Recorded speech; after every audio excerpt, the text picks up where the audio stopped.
नमस्कार, TV 27 news देख रहे हैं आप और मैं हूं आपके साथ दिनकर आनंद। और बुलेटिन की शुरुआत करते हैं बड़ी खबर के साथ। आज जम्मू कश्मीर के दौरे पर रहेंगे पीएम मोदी। 370 हटने के बाद पीएम का यह पहला कश्मीर दौरा है। विकसित भारत विकसित जम्मू कश्मीर कार्यक्रम में भी प्रधानमंत्री आज भाग लेंगे। बता दें कि 5,000 करोड़ रुपए से अधिक की परियोजनाओं का आज प्रधानमंत्री नरेंद्र मोदी उद्घाटन करने वाले हैं।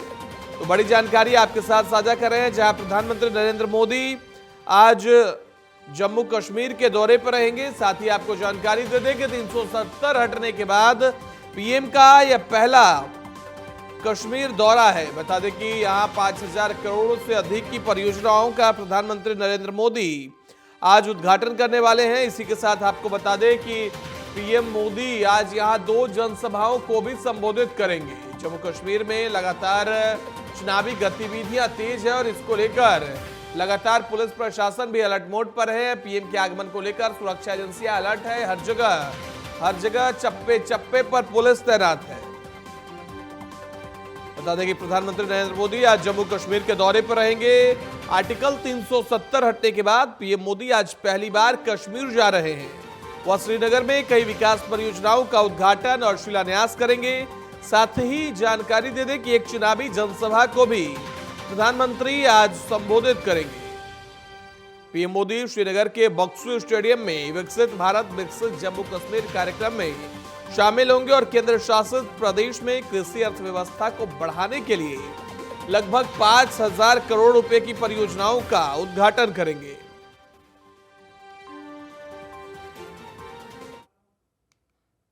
वहीं बढ़ते अगली खबर की ओर। अगली खबर दिल्ली से निकलकर सामने आ रही है, जहां कांग्रेस केंद्रीय चुनाव समिति की आज अहम बैठक है। शाम 6 बजे कांग्रेस के आईसीसी हेडक्वार्टर में यह बड़ी बैठक होगी। बता दें कि इस बैठक में मध्य प्रदेश के 3 बड़े नेता शामिल होंगे। मध्य प्रदेश पीसीसी चीफ जीतू पटवारी के साथ उमंग सिंगार और ओमकार सिंह मरकाम इस बैठक में शामिल होंगे और लोकसभा चुनाव के टिकटों पर मुहर लगेगी। बता दें कई विधायकों को भी कांग्रेस लोकसभा चुनाव लड़ा सकती है। सूत्र बता रहे हैं 2 बार में जारी कर सकती है कांग्रेस सभी सीटों पर प्रत्याशी। तो लगातार लोकसभा चुनाव को लेकर जहां बीजेपी एक्टिव मोड पर थी, वहीं अब कांग्रेस भी हरकत में आ गई है। आज कांग्रेस की चुनाव प्रबंधन समिति की शाम 6 बजे आईसीसी हेडक्वार्टर में बड़ी बैठक होनी है। इस बैठक में कांग्रेस के अध्यक्ष मल्लिकार्जुन खड़गे, उसके साथ ही सोनिया गांधी, अशोक गहलोत, सचिन पायलट सरीके बड़े नेता शामिल होंगे। बता दें कांग्रेस का यह प्लान है कि अलग अलग राज्यों में कई विधायकों को भी कांग्रेस लोकसभा चुनाव के लिए दावेदारी पेश कर सकती है। बता दें कि सूत्रों के हवाले से जानकारी आपके साथ साझा कर रहे हैं। इसके साथ ही 2 बार में कांग्रेस अपनी प्रत्याशियों की लिस्ट जारी कर सकती है। बता दें कि इस बैठक में खास करके मध्य प्रदेश में, क्योंकि राहुल गांधी की भारत जोड़ो न्याय यात्रा मध्य प्रदेश पहुंची और वहां पर राहुल ने काफी बेरोजगारों के मुद्दों को उठाया। राहुल की कोशिश है कि वहां के एजेंडे को मुख्य रूप से उठाया जाए। इसी को लेकर जीतू पटवारी आज बैठक में शामिल होंगे, जो कि मध्य प्रदेश कांग्रेस के नए अध्यक्ष हैं। इसके साथ ही आपको जानकारी दे दें कि शाम 6 बजे वह समय होगा जब कांग्रेस के आईसीसी हेडक्वार्टर में अब बैठक होगी कांग्रेस चुनाव प्रबंधन समिति की, जिसमें कांग्रेस के तमाम बड़े नेता शामिल होंगे और लोकसभा 2024 को लेकर प्रत्याशियों को लेकर चर्चा करेंगे।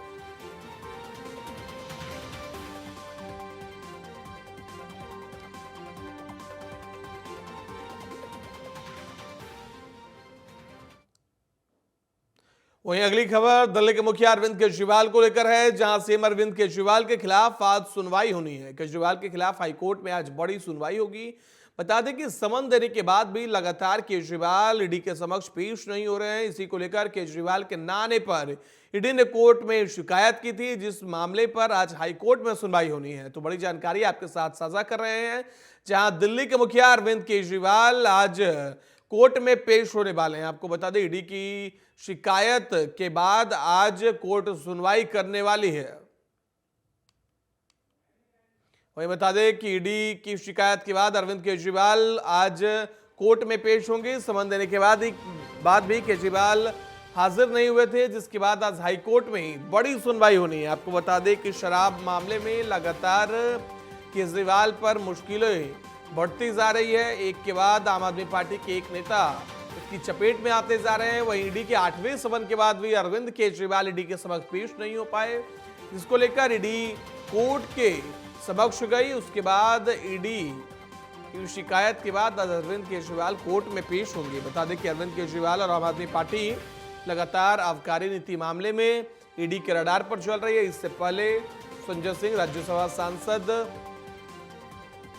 सतीश जैन, उसके साथ ही आपको बता दें कि कई बड़े नेता मनीष सिसोदिया तक इसके चपेट में है और मनीष सिसोदिया भी इस पूरे मामले में अभी जेल में बंद है।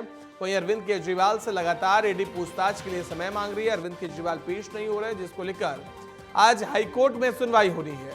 केजरीवाल के न आने पर ईडी ने शिकायत की थी, जिसके बाद आज हाईकोर्ट पूरे मामले पर सुनवाई करेगा।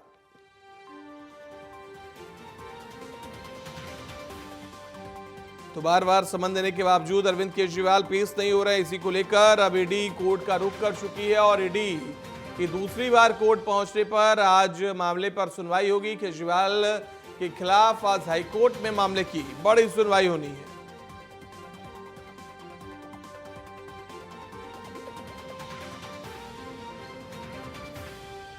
दिल्ली के मुखिया अरविंद केजरीवाल आज हाईकोर्ट में पेश होंगे। आपको बता दें कि अरविंद केजरीवाल ईडी के समन के बाद भी 8 समनों के बाद भी पेश नहीं हुए।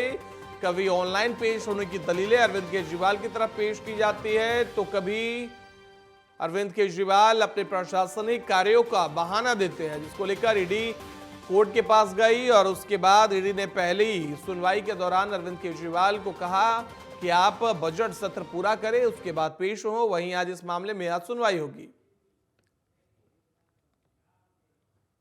वहीं बढ़ते अगली खबर की ओर, इस वक्त की बड़ी खबर निकलकर सामने आ रही है, जहां इरफान सोलंकी के घर ईडी की रेड हुई है। घर पर भारी संख्या में पुलिस बल मौजूद है।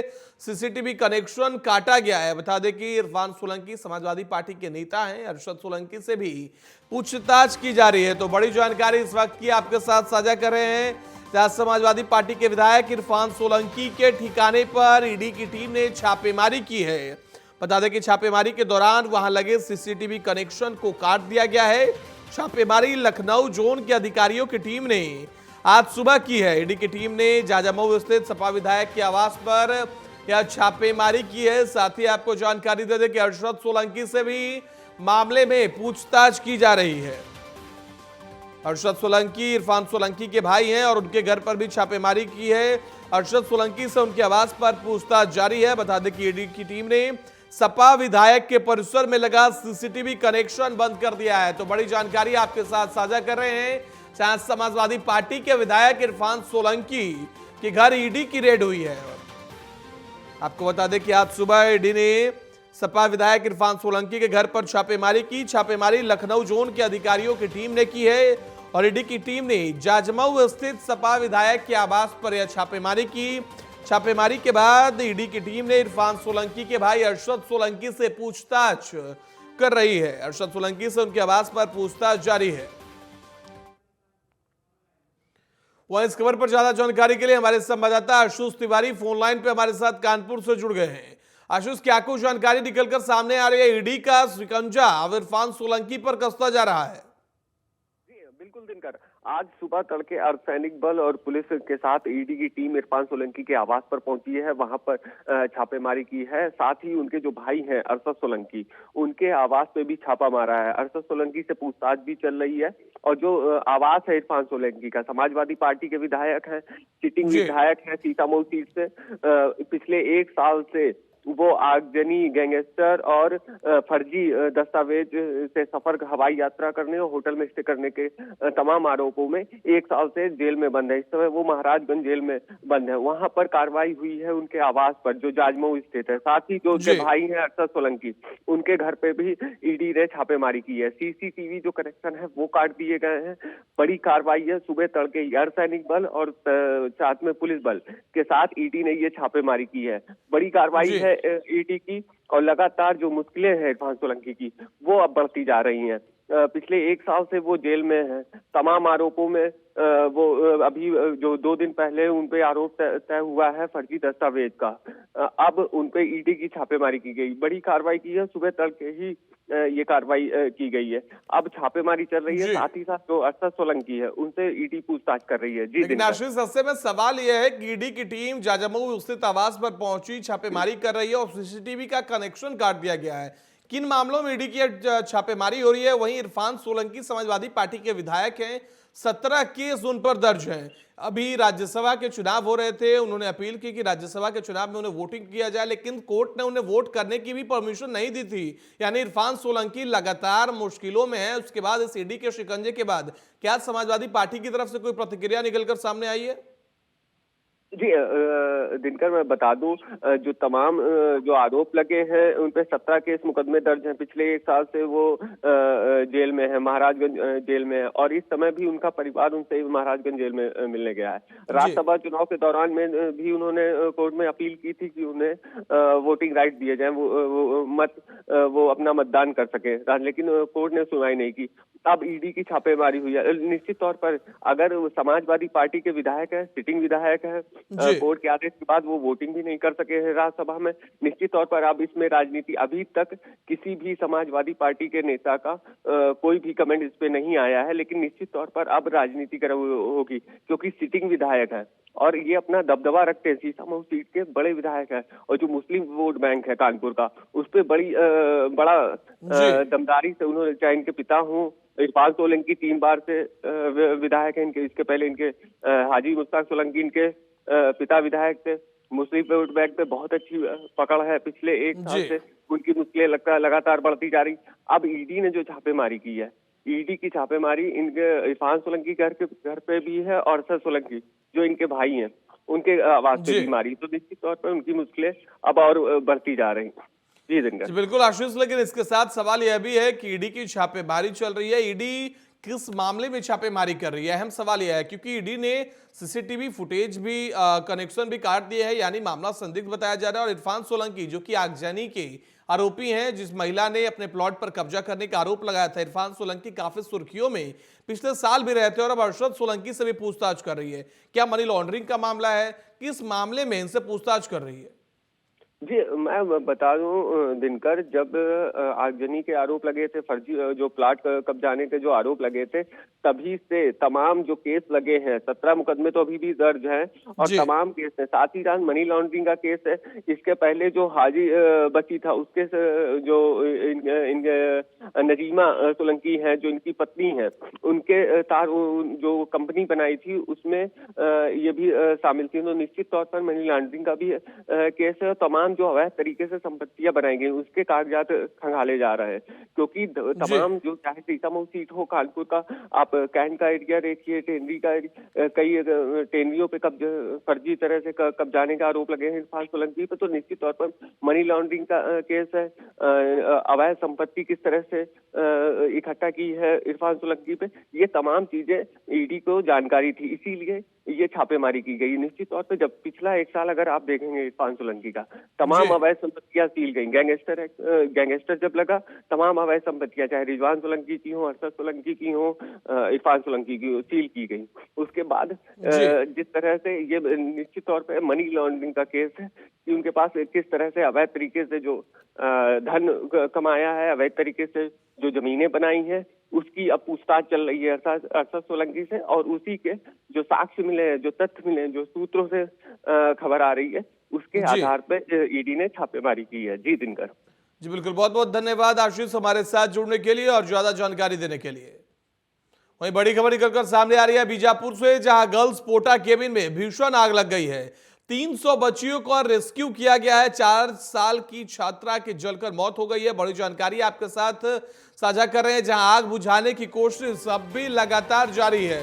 तो बड़ी जानकारी बीजापुर से आपके साथ साझा कर रहे हैं, जहां गर्ल्स पोटा केबिन में भीषण आग लग गई है। बता दें कि 300 बच्चियों का इस दौरान रेस्क्यू किया गया है। 4 साल की छात्रा की भी जलकर मौत हो गई है। तस्वीरें देखिए, आप तस्वीरें देखकर अंदाजा लगा सकते हैं कि कितनी भीषण आग लगी होगी, वहां का मंजर क्या होगा। 300 छात्र को सकुशल रेस्क्यू कर लिया गया है, लेकिन इस हादसे में 4 साल की छात्रा की जलकर मौत हो गई है। तो बड़ी जानकारी बीजापुर से आपके साथ साझा कर रहे हैं।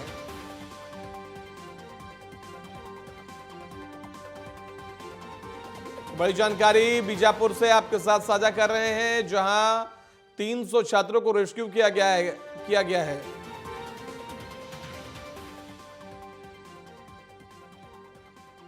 वह इस खबर पर ज्यादा जानकारी के लिए हमारे संवाददाता अरुण गुप्ता हमारे साथ फोन लाइन पर जुड़ गए। अरुण, क्या कुछ जानकारी निकलकर सामने आ रही है बीजापुर की घटना को लेकर, जहां गर्ल्स पोटा केबिन में भीषण आग लगी है? कितने छात्र फंसे हुए थे, कितने लोग थे और किन्हें सकुशल निकाल लिया गया है?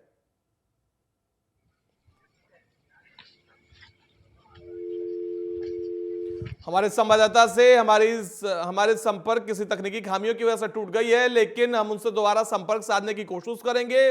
फिलहाल यह बड़ी जानकारी आपके साथ बीजापुर से साझा कर रहे हैं, जहां गर्ल्स पोटा कैबिन में भीषण आग लगी। आप तस्वीरें देखकर यह अंदाजा लगा सकते हैं कि आग कितनी भीषण होगी।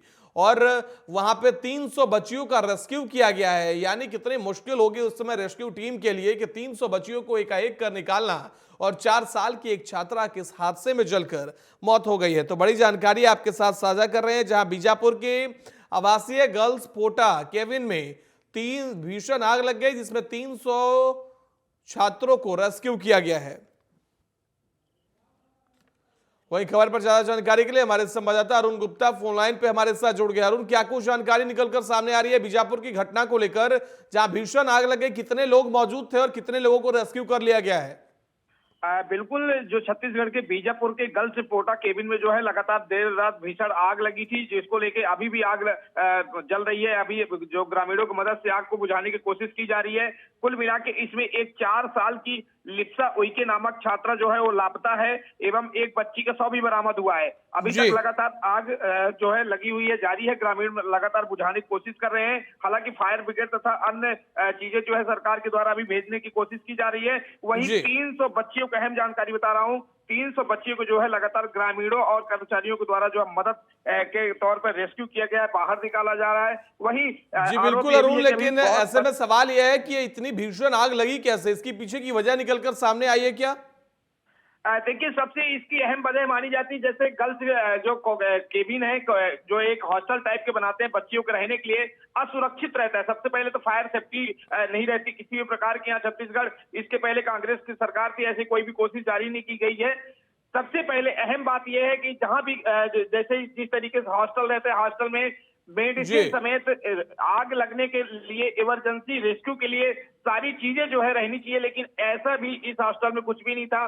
जहां जिस तरीके से आग लगी, हालांकि ग्रामीणों की सतर्कता के कारण, ग्रामीणों की मदद के कारण जो है 300 बच्चियों को रेस्क्यू कर लिया गया है। वहीं कई छात्रा जो है अभी लापता भी बताई जा रही है, जिनका कुछ अता पता नहीं है, क्योंकि अभी रेस्क्यू हुए नहीं, अंदर मिले नहीं। तो संभावना ये भी जताई जा रही है कि जलने की संभावना भी बताई जा रही है। हालांकि अभी जो है अभी एक ही सिर्फ छात्रा की पहचान हो पाई है और एक ही छात्रा का शव बरामद हुआ है। तो कहीं ना कहीं ये बहुत बड़ी लापरवाही है, जहां फायर सेफ्टी नहीं होना, मेडिसिन नहीं होना, कई चीजें जो है नहीं होना, ये लापरवाही साफ तौर पर उजागर होती जी बिल्कुल लापरवाही उजागर होगी। लेकिन दर्शकों को ये आप बताइए कि यह पोटा केबिन होता क्या है, जिसमें इतने सारे छात्र एक साथ रह रहे थे? देखिए, टीवी 27 दर्शकों, साफ तौर पर एक जो पोटा केबिन का मतलब हो तो समझाना चाहूँ। गर्ल्स पोटा केबिन इसका पूरा नाम है। गर्ल्स पोटा केबिन ऐसा एक हॉस्टल टाइप का रहता है, हॉस्टल ही रहता है कुल मिला के, लेकिन एक अलग अलग केबिन बने रहते हैं जिसमें सिर्फ गर्ल्स रह सकती हैं। कोई भी वहाँ मेल स्टाफ नहीं रहता है, कोई भी मेल अंदर प्रवेश नहीं करता बिना सरकार की अनुमति से। ये इसको पोटा केबिन कहते हैं। उस एक केबिन के आधार पर, जैसे एक कमरे में अलग अलग रहने के लिए लोगों को बनाया जाता है, ठीक इसी तरह इनका केबिन होता है। इस केबिन में जो है बच्चे रात्रि में खा पी के सो रहे थे। इसमें लगभग जो है अधिकतम 3 साल से 10 साल के अंदर की जो छोटी बच्चियां थी, जो अपने से भाग भी नहीं सकती थी, ऐसे बच्चे जो इसमें रहते थे, इनके लिए इसमें लापरवाही साफ तौर पर बरती गई। उनकी तरह से जब आग लगी उस दरमियान जो है तत्काल में मौके पर जो है कोई भी कर्मचारी मौजूद नहीं था। सब कोई अलग अलग कमरे में थे, अलग अलग वो थे, ना कोई गाइडलाइन बनाई गई थी, ना तो कोई उनको लगातार देख रेख कर रहा था, जिसके कारण आज उनकी लापरवाही जो है बच्चों को भारी पड़ी है। जी बिल्कुल अरुण, लेकिन इस पूरे हादसे के बाद प्रशासन की तरफ से कोई प्रतिक्रिया निकलकर सामने आई है? और अगर पोटा केबिन में 300 छात्र रह रहे थे तो क्या कोई केयर टेकर वहां मौजूद नहीं था? क्योंकि इतनी बड़ी संख्या, यानी हॉस्टल का एक बड़ा बड़ा प्रारूप मान लिया जाए पोटा केबिन को, तो इसको देखरेख के लिए बड़ी संख्या में लोग भी होने चाहिए। आग बुझाने के लिए प्रॉपर वहां पे फायर एक्सटिंग्विशर की भी व्यवस्था की जानी चाहिए होती। देखिए, इसमें साफ तौर पर सबसे बड़ी बात है कि जो केयर टेकर है, केयर टेकर तो बताया जा रहा है, जो ग्रामीणों का आरोप है कि केयर टेकर थी, लेकिन रात्रि के जी। दौरान एकदम ऐसा होता है केयर टेकर जो है अपने घर चले जाते हैं और सुबह के दरमियान में आते हैं। इस दरमियान ये बताया जा रहा है कि ये पूरा हादसा हुआ है, ये आग लगने का जो पूरा हादसा हुआ, हालांकि आग किस कारण से लगी, कैसे लगी, ये तो अभी अज्ञात है। इसके लिए प्रशासन जांच टीम जारी करके जांच कर रहा है। लेकिन जी। इसमें साफ तौर पर लापरवाही ये बरती गई कि इतने संख्या में छोटे बच्चे थे, जो 3 साल से लेकर 10 साल के बीच के बच्चे थे, बड़े बच्चे थे नहीं कि अपने से निकल सके, भाग जी। सके या जा सके किसी तरह से। उनको प्रॉपर जो है हर 3 से 4 बच्चों में एक केयर टेकर होना चाहिए, लेकिन वो भी नहीं था। कुल मिला के साफ तौर पर लापरवाही बरती गई, जिस कारण से आज बच्चे जो है आग के हवाले होते होते बचे।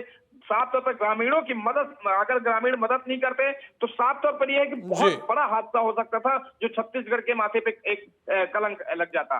बिल्कुल अरुण, लेकिन ऐसे में सवाल यह है कि इतने बड़े पोटा केबिन का संचालन हो रहा था, संचालन के जो सर्विस सर्वा हैं जो इस पूरे मामले को देख रहे थे, उनकी तरफ से अब तक कोई प्रतिक्रिया निकलकर सामने आई? और दूसरा सवाल कि फिलहाल स्थिति क्या है? क्या आग बुझ चुकी है? क्या फायर ब्रिगेड की टीम मौके पर पहुंचकर आग बुझाने की काम में जुटी हुई है?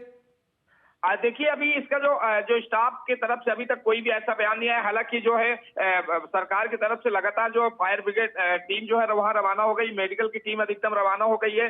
जो नजदीकी जिला बीजापुर की जो डिस्ट्रिक्ट हॉस्पिटल जिला चिकित्सालय था, उसकी जो मेडिकल के डॉक्टर स्टाफ नर्सेस हैं, वो भी मौके पर ही एम्बुलेंस सहित रवाना हो गए हैं, ताकि तत्काल में जो प्राथमिक उपचार जो है तुरंत बच्चों को हो सके, इसके हिसाब से जो है रेफर बनाया जा सके, उपचार के लिए अन्य जगहों पर शिफ्ट किया जा सके। लेकिन अभी तक इनके इसमें किसी तरफ का बयान नहीं। हालांकि सरकार जो है अपनी तरफ से जो पहल कर रही आग जो बुझने के बाद तो अभी भी आग लगी हुई है, अभी जारी है। हालांकि ग्रामीण लगातार अभी जो है तो ग्रामीण लगातार आग बुझाने की भी कोशिश कर रहे हैं। जी बिल्कुल अरुण, लेकिन ऐसे में सवाल यह आता है कितनी बड़ी लापरवाही के बाद ये रात की तस्वीरें हम दिखा रहे हैं और अब सुबह के समय हो चुका है, प्रशासन की तरफ से कोई जानकारी निकलकर सामने नहीं आई। ये अपने आप में चौंकाने वाला मामला है। और दूसरी बात कि जब जिस तरीके से यहाँ पे बच्चे रह रहे थे, प्रॉपर केयर टेकर ना होना, इन बातों को पहले से क्या अमल में नहीं लाया गया था? पहले इसकी शिकायत किसी की तरफ से नहीं की गई थी? देखिए, ये सबसे पहले दर्शकों में समझाना, ये बीजापुर एक ऐसा एरिया है जो नक्सली प्रभावित क्षेत्र है। ये नक्सलियों से घिरा रहता है। सरकार को लाख कोशिशों के बाद यहाँ बच्चों को जो जब से बीजेपी गवर्नमेंट बनी है, वो उन बच्चों को पढ़ाने का, रहने का, खाने का, हॉस्टल जो अपने तरीके से जो एक सरकार की सुविधा होती है वो लगातार करने की कोशिश कर रही है, प्रयास जारी है। हालांकि ये बहुत पिछड़ा इलाका है, बीजापुर बताया जा रहा है कि बहुत पिछड़ा इलाका है, नक्सलियों से घिरा हुआ है। और इस कारण से जो है लगातार इसमें लापरवाही की बात करें तो अगर कि जो केयर टेकर है, वहां का स्टाफ है, ग्रामीणों जो साफ तौर पर आरोप है कि उनका बहुत बड़ी लापरवाही है, चूंकि उसमें कोई भी सिस्टमेटिक नहीं बनाया गया था कि कभी इमरजेंसी के लिए अगर हमें आग लगती है तो कैसे बच्चों को बचाया जा सके। हालांकि जो सरकार के दिशा निर्देश है वो स्वास्थ्य, शिक्षा, चिकित्सा को लेके जो है तो साफ तौर पर निर्देश है कि फायर सेफ्टी के बिना चाहे अस्पताल हो चाहे हॉस्टल हो, उसको किसी भी तरह का परमिशन नहीं मिलता है। लेकिन इस हॉस्टल को इतना बड़ा परमिशन भी मिल गया और इतने सारे बच्चों जो है, मासूम बच्चियां आप कह सकते हैं इनको, तो वो रह रही थी। जी बिल्कुल, बहुत आप हमारे साथ बने रहिए अरुण, हम आपसे आगे भी जानकारी लेंगे। बढ़ते अगली खबर की ओर। अगली खबर रायपुर से, जहां विष्णुदेव साय कैबिनेट का बड़ा फैसला निकलकर सामने आया, जहां आतंकवाद से निपटने के लिए एसआईए का गठन किया गया है। एनआईए की तर्ज पर एसआईए का गठन किया गया है। पुलिस अधीक्षक सहित कुल 74 पदों पर भर्ती होगी। एनआईए नोडल एजेंसी के रूप में काम करेगी। तो बड़ी जानकारी आपके साथ साझा कर रहे हैं, जहां एनआईए के तर्ज पर छत्तीसगढ़ सरकार अब एसआईए का गठन करेगी। बता दें, पुलिस अधीक्षक सहित 74 पदों पर इसके लिए भर्ती होगा। वहीं खबर पर हमारे साथ ज्यादा जानकारी के लिए हमारे संवाददाता अरुण गुप्ता हमारे साथ लगातार जुड़े हुए हैं। अरुण, क्या कुछ जानकारी निकल कर आ रही है? साय कैबिनेट ने बड़ा फैसला लिया है और लगातार नक्सलियों से निपटने के लिए अब खबर यह है कि एनआईए के तर्ज पर एसआईए का गठन किया जा रहा है।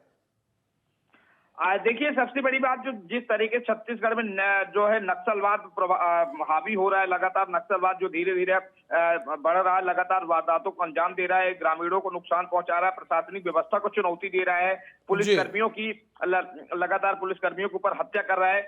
उस तरीके से पूरा नक्सलवाद को, जैसे हाल ही में अभी बीते कुछ दिन पहले सीएम विष्णुदेव साय ने साफ कर दिया था कि नक्सलवाद छत्तीसगढ़ से खत्म होगा और राम राज्य की स्थापना की जाएगी। ये सीएम बहुत बहुत धन्यवाद अरुण हमारे साथ जुड़ने के लिए और ज्यादा जानकारी देने के लिए।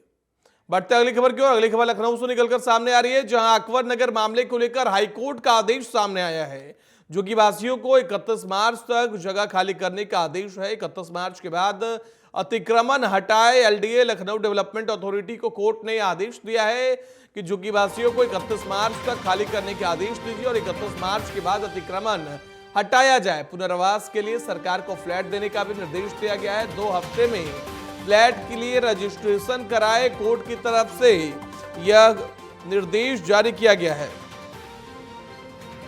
वहीं इस खबर पर ज्यादा जानकारी के लिए हमारे संवाददाता पंकज तिवारी हमारे साथ फोन लाइन पर जुड़ गए हैं। पंकज, क्या कुछ जानकारी है? हाईकोर्ट ने झुग्गीवासियों के लिए निर्देश जारी किया है। जी दिक्कत बिल्कुल आपको बता दें कि लखनऊ में अवैध अतिक्रमण को लेकर लगातार कार्रवाई हो रही है एलडीए की, और जो झुग्गी झोपड़ी है उनको हटाया जा रहा है। और इसी सिलसिले में अकबर नगर का जो मामला था वो कहीं न कहीं हाईकोर्ट पहुंच गया था। और हाईकोर्ट में आपको बताया कि लगभग 6 दर्जन याचिकाएं पड़ी हुई थी इसको रोकने के लिए, इस पूरी कार्रवाई को रोकने के लिए। लेकिन जो हाईकोर्ट का आदेश आया है वो ये आया है कि झुग्गी झोपड़ी में रहने वाले जो लोग हैं 31 मार्च तक वो जगह खाली कर दें। और साथ ही साथ जो है कि कोर्ट ने एलडीए को भी आदेश दिया है कि 31 मार्च के बाद उस जगह को एलडीए साफ करवाए और जो सरकार की योजनाएं हैं उनको उस पे लेके आए। और साथ ही साथ ये भी कहा है कि जो वहां से झुग्गी झोपड़ी में जो रहने वाले लोग हैं उनको पुनर्वास के लिए जो व्यवस्था की गई है, ईडब्ल्यूएस कोटे से जो फ्लैट बनाए गए हैं उनमें सरकार उनको जगह दे। और उस फ्लैट में जो पहले जो शुल्क लगता था, रजिस्ट्रेशन शुल्क 5000 लगता था, उसको भी कोर्ट ने कहा है कि उसको घटा करके 1000 किया जाए। 2 हफ्ते में। बिल्कुल पंकज, लेकिन सवाल यह है कि कुकरैल नदी के किनारे, पंकज सवाल यह है कि कुकरैल नदी के किनारे अवैध कब्जा कर रहे लोगों की संख्या कितनी है और क्या सभी लोगों को सरकार ईडब्ल्यूएस कोटे के तहत क्या उन्हें फ्लैट मुहैया कराएगी? जी बिल्कुल, देखिए संख्या तो चूंकि झुग्गी झोपड़ी में रहने वाले लोगों की संख्या ज्यादा है और उन एलडीए को सीधे तौर पे कोर्ट का आदेश है कि उनको चिन्हित करने के बाद उनको जो है कि ईडब्ल्यूएस कोटे के जो फ्लैट है वो मुहैया कराए जाए। साथ ही साथ ये भी कोर्ट ने कहा है कि जो लोग कोर्ट नहीं आए हैं उनका भी। बिल्कुल पंकज, बहुत बहुत धन्यवाद आपका हमारे साथ जुड़ने के लिए और ज्यादा जानकारी देने के लिए। फिलहाल बुलेटिन में इतना ही। देश दुनिया की बाकी खबरों के लिए देखते रहिए टीवी 27 न्यूज।